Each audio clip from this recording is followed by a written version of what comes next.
Hey there, Python enthusiasts!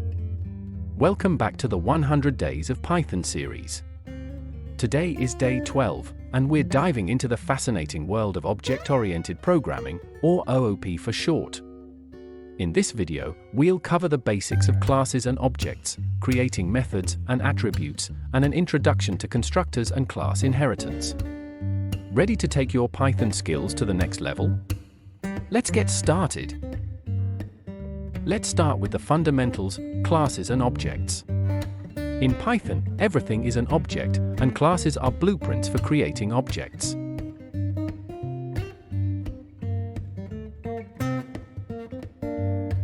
Here's how you can define a class and create an object from it. In this example, we define a class dog with a class attribute species and instance attributes name and age. The init method is a special method called a constructor that initializes the instance attributes.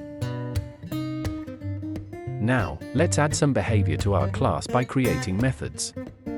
Methods are functions defined inside a class that describe the behaviors of an object. Here's how you can add a method to our dog class. In this example, we added two methods, description and speak, to the dog class. These methods provide additional functionality to our objects.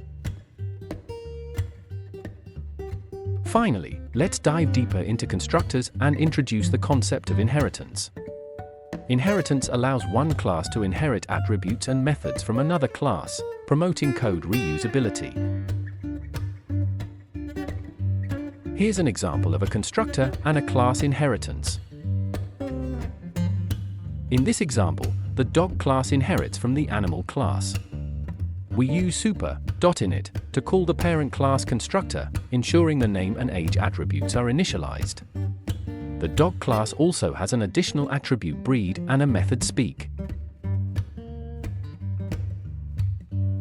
And there you have it, folks, an introduction to classes and objects, creating methods and attributes, and an introduction to constructors and class inheritance. Keep practicing these concepts, and you'll be writing object-oriented Python code in no time. If you enjoyed this video, don't forget to hit the like button, subscribe, and ring that bell for more awesome Python content. See you tomorrow for day 13. Keep coding!